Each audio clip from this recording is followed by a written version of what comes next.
ሰላም ጤና ይስጥልን ውድ የቻናላችን ተከታታዮች የፕሮግራማችን ቤተሰቦች ይህ አብዲ ራባቲው ነው። ፕሮግራማችን ላይክ በማድረግ እንድትጀምሩ አዲስ የሆናችሁ ሰብስክራይብ በማድረግ ቤተሰብ እንድትሆኑ ይህንን ፕሮግራም ደግሞ ከሀገር ውጭ የምታደምጡ ለቻናላችን የምታደርጉትን ድጋፍ በሱፐር ስቲከር በሱፐር ቻት በሱፐር ታንክስ ድጋፍ እንድታደርጉ በአክብሮት እየጋበዝን በዚህ ፕሮግራም ትኩረት የምናደርገው ልክ እንደ በጋ መብረቅ ድንገት የተከሰተው የስታንፎርድ ብሪጅ የቼልሲ በሜዳው መሸነፍ ነው። አዲስ ባደገው ሰንደርላንድ በሜዳው 2-1 ተሸንፎ ሰንደርላንድ እንግዲህ በደረጃው ሰንጠረዥ ዛሬ ማንቸስተር ሲቲ ጨዋታውን እስከሚያደርግ ድረስ ሁለተኛ ደረጃ ላይ መቀመጥ ችሏል። የኦሪጅ ሊብሪስ ቡድን ለማመን ይከብዳል። በዘንድሮ የውድድር ዓመት እያሳዩ ያሉት ብቃት ይሄ የካውንተር አታክ ፉትቦልን ለእንግሊዝ እግር ኳስ በድጋሚ እያስተዋወቁ ያለ ይመስላል። የአስደናቂው የሰንደርላንድ የመልሶ ማጥቃት የሎ ብሎክ ስትራክቸር ሚዛኑ ሳይዛነፍ የማሸነፍ መንገድ ግርምት እየፈጠረ ነው። በስቴዲየም ኦፍ ላይት ጠንካራ ቡድን ፍሉድ መሆኑን ስናነሳ ነበር። ከስቴዲየም ኦፍ ላይት ውጪ ደግሞ አሁን በቶፕ 6 ከሚገኙ ክለቦች አንዱን ቼልሲ በጥሩ ፎርም በአስተማማኝ ፎርም በስኳድ ስብስብ ወይ የተሟላ ጥንካሬ ላይ ሆኖ ሳይሆን ያ በተጫዋቾች ኳሊቲ ነገር ግን በውጤት ደረጃ ባላንሱን እያገኘ ነው። 3 ተከታታይ ጨዋታ ያሸነፈበትን መንገድ በደንብ ዘርዝረን ስናነሳ ነበር። ቼልሲ አስደናቂ ፎርም ላይ ነበር። ድንገት ግን በመልሶ ማጥቃት ስትራክቸር እንዴት የኤንዞ ማሬስካ ቡድን በመጨረሻ ደቂቃ በታሊቢ ግብ 2-1 ሲሸነፍ የሆነ እግር ኳሳዊ ክስተት ነው። ምክንያቱም ቼልሲ ያስቆጥራል ተብሎ በሚጠበቅበት ደቂቃ ሰንደርላንድ ያ ፈረንሳዊ አሰልጣኝ አንድ መጽሐፉ ላይ እንደሚለው እግር ኳስ እያንዳንዱ ሽርፍራፊ ሰከንዶች ሜዳ ውስጥ የመቆየት አጋጣሚ ከፈጠረ ያንን አጋጣሚ የሚጠቀምበት ስትራክቸር አንድ ቡድን ይዞ ከገባ ሁሌም አሸናፊ ይሆናል ነው። ሽርፍራፊ ሰከንዶች የማሰቢያ ጊዜ ናቸው። ያንን ጊዜ ደግሞ የሚጠቀም ክለብ ሁሌም ከጨዋታ የሚፈልገውን ነጥብ ይዞ መውጣት ይችላል የሚል አንድ መጽሐፋቸው ላይ አስነብበው ነበር በአንድ ወቅት። ሰንደርላንድን ከታች ወደ ላይ እስከሚያሳድጉበት ጊዜ ድረስ የቡድኑን አይደንቲቲ ይሄን አጫወት ማላበስ ነው። በዚህኛው የዝውውር መስኮት በነገራችን ላይ ከእንግሊዝ ታላላቅ ክለቦች ተርታ ከቶፕ 6 ክለቦች በአንዳንድ መመዘኛዎች ጭምር በላቀ ደረጃ ከፍተኛ ገንዘብ አውጥተዋል። የጁዲ ቤሊንግሃምን ይቅርታ ወንድም ታናሽ ወንድም ለቦሩሲያ ዶርትመንድ በከፍተኛ ዋጋ በመሸጥ ወደ ላይ ሲያድጉ በፒኤስአር ጠቀም ያለ ክፍያ ማግኘታቸውን ተከትሎ የሂሳብ መዝገባቸውን ሳያዛንፉ እነ ሲሞን አዲንግራን እነ ግራኒት ዣካን የተለያዩ ተጫዋቾችን ወደ ስብስባቸው በማምጣት ራሳቸውን አጠናክረው ወደ 10 የሚሆኑ ተጫዋቾችን ሊጉን የሚመጥኑ የሊጉን ፊዚካሊቲ ቶሎ አዳፕት የሚያደርጉ ተጫዋቾችን በማምጣት ነበር እነ ታሊቢን ጨምሮ የትናንትናው የማሸነፊያ ግብን 94ኛ ደቂቃ ላይ ያስቆጠረው ተጫዋች እሱንም ጨምሮ በአስደናቂ ሁኔታ ቡድናቸውን ገንብተው ነበር የውድድር ዓመቱን የጀመሩት። የሚያስገርም ነው። ከታች ያደገ ቡድን በ9 ጨዋታ ለመጀመሪያ ጊዜ ነው በነገራችን ላይ ባለፉት 20 ዓመት ታይቶ በማይታወቅ ሁኔታ ባለፉት 20 ዓመት ውስጥ ለመጨረሻ ጊዜ ሃል ሲቲ ነበር በፕሪሚየር ሊጉ በ9 ጨዋታ 4ኛ ደረጃ ላይ የተቀመጠው ባደገበት ዓመት። የብራውን ቡድን መሰለኝ ማን ብራውን ነው የሚባል አንድ ማይክ አርጎ የሚያሰለጥን የሃል ሲቲ አሰልጣኝ በነ ተርነር በነ ጆቫኒ እናስታውሳለን። የሆነ የሃል ሲቲ የግማሽ ሲዝን አስደናቂ ጉዞ ነበር። ከዛም በኋላ ለዓለመውረድ ተጫውቶ ነው የተረፈው። አሰልጣኙም ተባሮ እነ ስቲቭ ብሩዝ ከዛም በኋላ ቡድኑን ይዘው የወረዱበት ቀጣይ ዓመት ነበር እና ሰንደርላንድ ከወዲሁ በሊጉ የመቆየቱን ጉዳይ አረጋግጧል ወደሚል አንዳንድ እውነታዎች እየመጡ ነው። ጋዜጠኞች መደምደሚያ ላይ አይደለም፣ አሁን ላይ ከሚያሳየው እንቅስቃሴ ከሚከተለው የጨዋታ መንገድ በተለይ አንድ ቡድን ላለመውረድ ይላል ዘ ታይምስ ላይ የተመለከትኩት ዘገባ ልክ እንደነ ብሬንፎርድ በጊዜ በመጀመሪያ ባሉ 20 እና 18 ጨዋታዎች ላይ የሚሰበስቧቸው ነጥቦች በኋላ ላይ ሊጉ እየፈጠነ የቶፕ 6 ክለቦች ኃያልነታቸውን በሚያሳዩበት ሰዓት ሌሎች ክለቦች የሚድል ክላስ የታች ወደ ታች የሚገኙ ክለቦች እየተዳከሙ ሲመጡ ያኔ የሚያጋጥማቸውን ሽንፈት ሰርቫይቭ የሚያደርጉት አሁን ላይ በሚሰበስቡት ነጥብ ነው ይላል። እና አንደኛው ካራክተር አሁን በብሬንፎርድ ደረጃ ይዞ የማጠናቀቅን አቅም ከወዲሁ ሰንደርላንድ እያጎለበተ ነው የሚለው። ለዚህ ደግሞ አንዱ ማሳያ ስታንፎርድ ብሪጅ ላይ ምርጥ ፎርም ላይ የሚገኘው ቼልሲ በሊጉም ከሊጉም ውጪ እንዲሁም በተጨማሪ ለየት የሚለው ከመመራት ተነስተው 2-1 ማሸነፋቸው ነው። አቻ ለማድረግ አፋጣኝ ምላሽ ሰጡ። በጨዋታው ውስጥ ያን ያክል ደቂቃ የቼልሲ ማጥቃት ፕረስ በተለያየ አማራጭ ኤንዞ ማሬስካ ጨዋታውን ለመቀየር የጣሩበት መንገድ ከታች እንዳደገ ቡድን ጥሩ ፎርም ላይ እንዳለ የቶፕ 6 ክለብ ጥሩ መነቃቃት ይዞ ለመጣ በተለይ እንደ ሌሎች ተጋጣሚዎች ያለፈው ሳምንት የሻምፒዮንስ ሊግ ጨዋታ በጥንካሬ ወይም በይዘት ደረጃ ካየንና የተጠቀሟቸውን ተጫዋቾች ስንመለከት ወደ ሁለተኛ ስብስብ የቀረበ ምርጥ 11 በተጠቀሙበት ጨዋታ 5-1 አሸንፈው መጥተው የሞራል ጉዳይ ጥያቄ ውስጥ የሚገባ አልነበረም። ቼልሲ በብዙ መመዘኛ ይህን ጨዋታ ማሸነፍ ነበረበት። ግን እግር ኳስ በ90 ደቂቃ ውስጥ የሚገኙ ሽርፍራፊ ሰከንዶችን የመጠቀም እድል ትኩረት የሰጠ ክለብ ነው አስፈላጊው ነጥብ ይዞ ይወጣል ብለው የተናገሩት የሪጅን ሊብሪስ ቡድን በአስደናቂ ሁኔታ ነው በታሊቢ የመጨረሻ ደቂቃ የቀድሞ የአያክስ ተጫዋች ከአያክስ ወደ ሰንደርላንድ የተዘዋወረው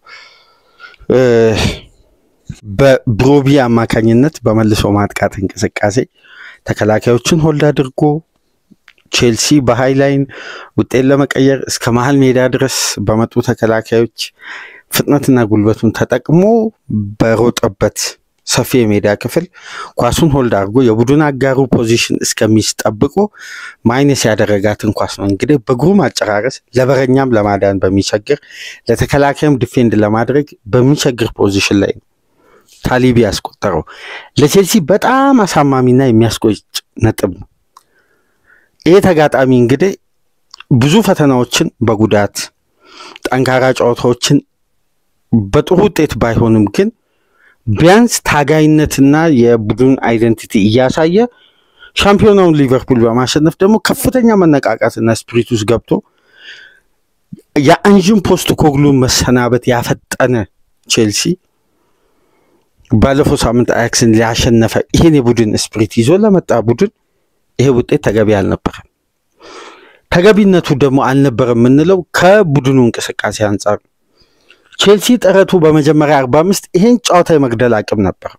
በተለይ የመጀመሪያ 45 ጨዋታው እንደተጀመረ ነበር የቀድሞ የማንቸስተር ዩናይትድ ተጫዋች አሊያንድሮ ጋርናቾ ከፔድሮ ኔቶ የተሻገረለትን ኳስ የፓስ የተደረገውን ኳስ ልክ በግራ እግሩ በአንድ ወቅት ሮናልዶ የሚያስቆጥራቸው ታይሚንግ ንጽጽር አይደለም የጎሉን አይነት ነው ማለት በግራ እግር በግሩም ሁኔታ አስቆጥሮ እንደውም ከጋርናቾ አባካኝነት ያጨራረስ ኳሊቲ አለማደጋት ያይዞ በማንቸስተር ዩናይትድ የሚታማበት የፊኒሺንግ ችግር አለ። ይሄ ተጫዋች ግን እዚህ ጋር የሚያስደንቅ የፊኒሺንግ ኳሊቲ አሳይቶ ቼልሲን ቀዳሚ ያደረገ። ቼልሲዎች ግን የፈጠሩትን ፕረስ ይሄ ጫና በመጀመሪያ 4 ደቂቃ ጋርናቾ እስከሚያገባ ድረስ ግን ሰንደርላንድ 2 እድሎችን አባክኗል። ፖዚሽናል እድሎችን ቻንስ አይደለም ፖዚሽናል እድሎች ግብን ለማስቆጠር የተቃረቡበት እድል ነበር። በፖዚሽን ደረጃ ቼልሲ ከመጀመሪያ ደቂቃ ጀምሮ የተከላካዩ መስመር ዲስኦርደርነት በደንብ ይስተዋል ነበር። የውሳኔ ጉለት ቢልዳፖች ይበላሹ ነበር። ነገር ግን ወደ ፋይናል ሰርድ ከገባ በኋላ ቼልሲ ተጭኖ እድል ፈጥሯል። አንዳንድ ለደጋፊው ህመም የሚፈጥሩ እድሎችም ጭምር ባክኗል ከረፍ በፊት። ለምሳሌ ጆዋው ፔድሮ ብቻውን ማስቆጠር የሚችለውን ኳስ ለቡድን አጋሩ ያው ሳይስገበገብ፣ በተለይ ሰሞነኛው ይሄ የእንግሊዝ ሚዲያ እንግዲህ ምንም ማድረግ አይቻልም። ተጫዋቾችን ከሪትም ከሚያወጡ ጉዳዮች መካከል የግል ብቃታቸው አይደለም፣ የቡድን ውጤት አይደለም፣ አንደኛ ደረጃ ላይ የሚጠቀሰው የእንግሊዝ ሚዲያ። ቼልሲ ይሸነፍ፣ ጆዋው ፔድሮ ይሄን ያክል ጨዋታ ሞልቶታል። 56 ሚሊዮን ፓውንድ በዚህ ዝውውር መስኮት የተከፈለበት እስከ መጀመሪያ ዙር የኮንትራት ዘመኑ ድረስ 65 እስከ 62 ሚሊዮን ፓውንድ እስከ ናዶንሱ እስከ ነስኬቱ የሚጨመረው ብራዚላዊ ተጫዋች ለዚህን ያክል ጨዋታ አላስቆጠረም፣ ለዚህን ያክል ደቂቃ አላስቆጠረም። አልፎ ተርፎ አሁን ደግሞ አዲስ የእንግሊዝ ሚዲያ ያመጣው የተጫዋቾችን ብቃት የሚለካበት መንገድ ጆዋው ፔድሮ ለዚህን ያክል ደቂቃ ኢላማውን የጠበቀ ሙከራ አልሞከረም። አዲስ ስታት ይዞ መውጣት ጀምሯል። ይሄ ተጫዋች ካለበት ጫና ውጥረት ያን የመሰለ አጋጣሚ በእርግጥ ራሱ ለማስቆጠር የሚችለውን ኳስ ለቡድን አጋሩ ለጉይ ማይነስ ሲያደርግ ተበላሸ። ደጋፊው የተለየ ድምጽ አሰማ። በዛም ወቅት ነው የተጫዋቾች በራስ መተማመን በበለጠ ወደ ታች የሚወርዱ። ከዚህ በፊት በደንብ የምታውቁ ከሆነ በውድ የተገዛ ተጫዋች መጀመሪያ ዲፌንድ የሚደረገው በደጋፊ ሲቀየር ከፍተኛ ደመቅ ያለ ጭብጨባ ይደረጋል። ሲገባም በተመሳሳይ ሲወጣም ሲስት ያነቃቁታል። የሳተው ድል እንኳን የሚያስቆጭ ቢሆን ግን ደጋፊ ለየት ያለ ድምጽ ያሰማ ጊዜ ይሄ ተጫዋች በፍጥነት ሪከቨር ካላደረገ ብቃቱ የመመለስ ዕድል በጣም ዝቅተኛ። በጣም ለምን አንድ እግር ኳስ ተጫዋች ሜዳ ውስጥ የሚንቀሳቀሰው መጀመሪያ ባለሜዳውን የሚጫወትበትን ክለብ ደጋፊ ለማስደሰት፣ ምክንያቱም ያ ደጋፊ ከፍሎ የሚገባው እሱን ለማየት። ይሄ በጣም ከባድ ስነቦና ነው በተጫዋቾች ደረጃ። የጆዋው ፔድሮ ዛጋ ያየናት ውሳኔ ግን አንዳንድ ተጫዋቾች በራስ መተማመናቸውን ሲያጡ ከሚያሳዩአቸው ባህሪዎች መካከል አንዱ ይሄ የድሮ ድፍረታቸው፣ ከየትኛውም ኤሪያ ላይ ሞክረው የሚያስቆጥሩበት፣ ከየትኛውም ፖዚሽን ላይ ቢሆኑ የማስቆጠር እድላቸው በራስ መተማመን ቢስቱ እንኳን በድጋሚ በሚያገኙት እድል እንደሚያስቆጥሩ ተማምኖ ሜዳ ውስጥ የሚንቀሳቀሱበት በራስ መተማመን ምስሉ ሲጠፋ አንደኛ የሚያሳዩት እንዲህ አይነት እንቅስቃሴ፣ ይሄ ደካማ ውሳኔ፣ በራስ የሚያልቅ ውሳኔ፣ ሌላ ጣጣ መጨመር፣ ቀደም ብሎ ፓስ የሚደረግ ኳስ ማዘግየት፣ ዘግየት ብሎ ደግሞ በታይሚንግ የሚደረግም ፓስ ማፍጠን፣ ይሄ የታይሚንግ ክፍተት የስነቦና ጫና ይፈጥራል። አንደኛውን ያየነው ጆዋው ፔድሮ ላይ ዛሬ እሱ ነበር። ቼልሲ እንደ ቡድን የተሻለ ቡድን ነበር፣ ግን ሰንደርላንድ ሞር ኮምፓክት እና ኢኮኖሚካል ፉትቦል የሚባለው የቀድሞ የጣሊያኖችን ፉትቦል በጣም በጣም በጣም የተቀናጀ ኮምፓክት የሆነ ቡድን። እኔ በነገራችን ላይ በደንብ የሰንደርላንድን ስትራክቸር ትናንትና ለተመለከተ የኢንዞ ማሬስካን ሰከንድ ቦል ፋታ አልሰጡም ነበር። ሁለተኛ ኳስ በየትኛውም አጋጣሚ ቼልሲ እንዳያሸንፍ ነው ያደረጉት። ፈርስት ቦል ቼልሲ ያሸንፋል። ለምሳሌ አይታችሁ ከሆነ በተጋጣሚ መጫወቻ ቦክስ ውስጥ አንድ ቁጥር ይሄ ስለ ሰከንድ ቦል ላይ በደንብ የተሻለ እይታችንን የሚገልጥ አንድ ስታት አለ ስለ ሰከንድ ቦል። ለምሳሌ ቼልሲ ትናንትና 16 ሙከራ ሞክሯል፣ 7 ኢላማውን የጠበቀ። ግን በኤክሲጂ ደረጃ ቼልሲ አንድ እንኳን ኤክሲጂ አልሞላም። ሰንደርላንድን ላንሳላችሁ። ሰንደርላንድ 10 ሞክሯል፣ 4 ኢላማውን የጠበቀ ሙከራ፣ ነገር ግን 1.21 ኤክሲጂ ነው ክሬት ያደረገው። ሰንደርላንድ በቼልሲ መጫወቻ ቦክስ ውስጥ 17 ኳስ ነክቷል። ከ17ቱ ኳሶች ውስጥ ለምሳሌ ለሁለቱ ግብ 7 ተች አድርጓል። ቼልሲ ለአንዱ ግብ ግን ተች ያደረገው 5 ነው። 5 ተች። ይሄ አሁን ኢኮኖሚካል ፉትቦል የሚባለውንና ይሄ በመልሶ ማጥቃት በጣም ኮምፓክት የሆነ ቡድን በባክ ስሪ ድንገት ይዞ የሚመጡት ስትራክቸር ከዚህ በፊት የምናውቀው 4-2-3-1 ነው። በሁለት ዲፌንስ ካራክተር ባላቸው አማካዮች በሁለት ፈጣን ዊንገርና አግሬሲቭ እና ግዙፍ በሆነው የፊት መስመር ተጫዋቹ ኢሲዶር እየተመሩ ነበር የሚገቡት። ይህ አጥቂ ለመጀመሪያ ጊዜ ነው በነገራችን ላይ ሰንደርላንድ አጥቂ ከሜዳ ውጪ በዘንድሮ የውድድር ዓመት ግብ ሲያስቆጥር እና የቼልሲ ይሄ እንትን የሆነው ይሄ ነጮቹ እንደ ዲስጆይንት ይላሉ። በቃ ያልተቀናጀ ወይም በተገቢው አቋቋም ላይ ያልተገኘው የቼልሲ ተከላካይ ክፍል ለሁለቱ ግብ መቆጠር የስትራክቸር ችግር ነበረበት። በመጀመሪያ በደንብ አስተውላችሁ ከሆነ የቼልሲ ደጋፊዎች ቼልሲ ለምንድነው ያለ ወትሮ ቢልድ አፕ የተበላሸው? ልክ ሳንቼዝ ያስጀምራል።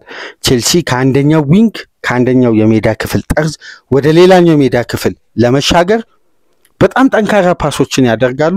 ለሚቀበለው ተጫዋች ኮንፈርት አልነበረውም አንዱ ተጫዋች ለአንዱ ተጫዋች የሚያደርገው ፓስ።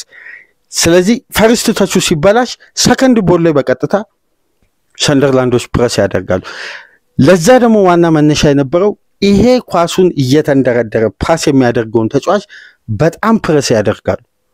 ለሚቀበለው ተጫዋች ደግሞ ኃይል የተሞላውን ፓስ ያደርግ ነበር የቼልሲ ተጫዋች በአጠቃላይ ሜዳ ውስጥ ያሉ። ስለዚህ ቼልሲ ጤናማ ቢልድ አፕም ጤናማ የኳስ ሲኩዌንስ ለማድረግ ተቸግሯል። ይሄ ሙሉ 90 ደቂቃ የነው ክፍተት ነው ወይም ኮንቲኒቲ የለውም። የቼልሲ ብልጫ ይቆራረጣል። ለዚህ ነው እኮ በፍጥነት ኢስቲቫውን ያስገቡት። ለምን ፈርስት ተቹ ጤናማ ነው፣ ፓስ ያደግ ኃይል ያበዛ፣ ቴክኒካሊ ደግሞ ሜዳ ውስጥ ተጫዋች መቀነስ ይችላል። በፓስም በአብዶ በፍጥነት ኢስቲቫውን ቀይሮ አስገቡ። ኢስቲቫውን ግን ሲያስገቡ የጨዋታውን ልዩነት የፈጠረው ወይም እየሮጠ ከተከላካይ ጀርባ ሰንደርላንዶችን የፈተነው ጋርናቾን ሲያወጡ ጋርናቾ ከፈርስት ቦል ሰከንድ ቦል ላይ እየተሸነፈ ተቸግሯል።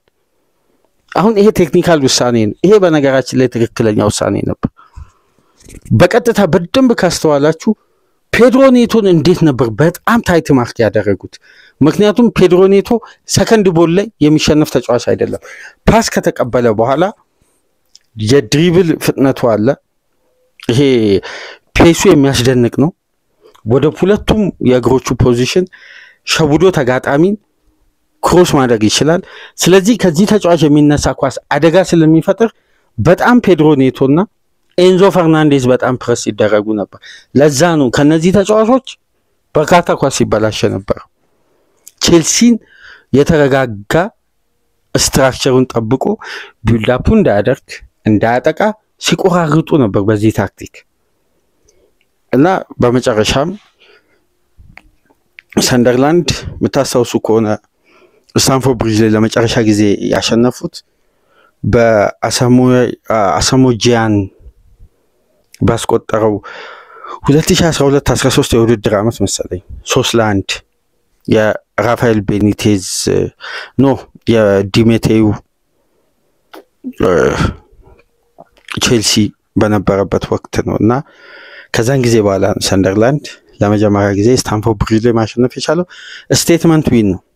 ለዚህ ፈረንሳዊ አሰልጣኝ እንደ አደገ አዲስ ክለብ በግሩም ሁኔታ ቡድናቸውን ገንብተዋል። በግሩም ሁኔታ ይሄ ቡድን መስከን ሲፈልግ የነጃካ አስደናቂ የኳስ ችሎታና ኤክስፒሪየንስ አለ። ማፍጠን ሲፈልግ ደግሞ የሁለቱ ዊንግ ባኮች ኦቨርላፕ እና አንደርላፕ ቴክኒክ የሚያስደንቅ ነው ታይሚንጋቸው። በአጠቃላይ ግን ቼልሲ በጣም ተጭኖ በነበረበት ደቂቃና የቼልሲን ግብ ስንጠብቅ ታሊቢ የቼልሲዎችን ወቅታዊ ብቃት በእለቱ የሚፈጠረውን አድቫንቴጅ ወደ ከፍተኛ ቁጭት የሚከት ያልተጠበቀ ይሄ በእግር ኳስ ውስጥ አሁን የእንግሊዝን እግር ኳስ ሚዲያው ከሚሸጥበት አንዱ ትልቁ ብራንዱ ይሄ ነው። እንዲህ አይነት ያልተጠበቀ ሽንፈት ለአንድ ክለቦች ሲያስተናግዱ ማለት እና ለኤንዞ ማሬስካ ፍጹም ብስጭት የፈጠረ ነው ይሄ ጉዳይ መሰለኝ። ጋዜጣዊ መግለጫቸው ላይ በጣም ምላሻቸው ብስጭት የተሞላበት ነበር። በጣም በተደጋጋሚ የሚያወሩት እስቲ ፕሬስ ኮንፈረንሳቸውን ቼልሲ ዩቲዩብ ቻናል ገብታችሁ የተወሰኑ 15-20 ደቂቃውን ተመልከቱ። በጣም በብስጭት ነው ሲናገሩ የነበሩት። ምክንያቱም ጎሉ የተቆጠረበት መንገድ ለእርምት የማይመችበት ደቂቃ የተቆጠረበት ሂደት ደግሞ በበለጠ የሚያስቆጭር ነው። በተወሰነ የታይሚንግ ክፍተት እኮ ነው ቶሲን እዛ ጋር ስፕሪንት ማድረግ አይችልም ከተጫዋቹ ስፒድ አንፃር። በነገራችን ላይ እዛ ፖዚሽን ላይ ያው ሰሞኑን እንደምታውቁት የፊትነስ ደረጃን ለመጠበቅና ተጫዋቾችን ለረጅም ጊዜ በዘላቂነት ለመጠቀም እና አቼፖንግን በጊዜ ቀይሮ የሚያስወጡት በኦቨርሎድ በሚመጣ ጫና የሚያስተናግዱት ጉዳት ስላለ ያንን ጉዳት ማኔጅ ለማድረግ ነው በጊዜ የሚቀይሩት እና አቼፖንግ ቢሆን በነገራችን ላይ ያንኳስ ላይቆጠር ይችላል። ይሄ 50-50 ነው። ለምን ያን ስፕሪንት ለመቋቋም ከቶሲን የተሻለ ስፒድ አለው። ቶሲን በፊዚካሊ ረጅም ነው። የዛን አይነት አጂሊቲ እና ፔስ ሊያመጣ አይችልም እና በአንድ ታይሚንግ በለጠ ፈጠነ። ይሄ ቀድሞ የሊስና የአያክስ ተጫዋች ከዛን ማይነስ ያደረገውን ኳስ ታሊብ ያስቆጥሮ የቼልሲዎችን ልብ የሰበረ የመጨረሻ ደቂቃ ሽንፈት ነበርና ቼልሲ ሪከቨር ያደርጋል። እንደ ቡድን ቼልሲ የሆነ ትልቅ ክፍተት ወይም የውህደት ጉድለት አይደለም። የሜዳ ውስጥ የታክቲክ ይሄ አንድ ጨዋታ ላይ የሚፈጠር የታክቲክ የበላይነት ነው። አንድ ቡድን ሞር ኦርጋናይዝድ ሆኖና ለዚህ ጨዋታ ከበቂ በላይ ከፍተኛ ዝግጅት ሲያደርግ ተጋጣሚ ደግሞ ሪላክስ ሲያደርግ የሚፈጠሩ የውጤት ለውጦች ናቸውና ቼልሲ ሪከቨር አድርጎ ወደ ውጤት ማምጣቱ የማይቀር ነው አይቀርም። ምክንያቱም ቼልሲ የኦርጋናይዜሽን ችግር የለም፣ ነገር ግን የኳሊቲ ችግር አለ። የተጎዱ ተጫዋቾችን በእጅጉ ቼልሲ የናፈቀበት ጨዋታ ነው ከሰንደርላንድ ኮምፓክት ከመሆን አንጻር እና ለቼልሲ ደጋፊዎች የሚያስቆጭ ቢሆንም ቡድኑ በፍጥነት ሪከቨሪ ስለሚያደርግ ይሄን ሽንፈት የሚያስረሳ ጣፋጭ ድል ኤንዞ ማሬስካ በቀጣይ ሳምንት ይዘው ይመጣሉ ተብሎ ይጠበቃል። በአጠቃላይ የቼልሲን ሽንፈት በሰንደርላንድ በሜዳቸው ያስተናገዱትን ሽንፈት በዚህ መልኩ ተመለከትን። ከዚህ ፕሮግራም በመቀጠል ዛሬ የሚደረገውን የአርሴናልና ክሪስታል ፓላስ ጨዋታ በአደም ዋርተንና ማርቲን ዙቢመንዲ ዙሪያ እስቲ የተወሰኑ ትኩረት አድርገን የጠቢባን ፍልሚያ እስቲ የተወሰኑ ደቂቃዎችን ቆይታ የምናደርግበትን ፕሮግራም ይዘን እንመጣለን። ላይክ፣ ሼር፣ ሰብስክራይብ ማድረጋችሁን እንዳትረሱ። ከሀገር ውጭ የምታደምጡ ደግሞ በሱፐር ስቲከር፣ በሱፐር ቻት፣ በሱፐር ታንክስ ድጋፍ አድርጉ። ተመልሰን እንመጣለን። ሰላም ቆዩ።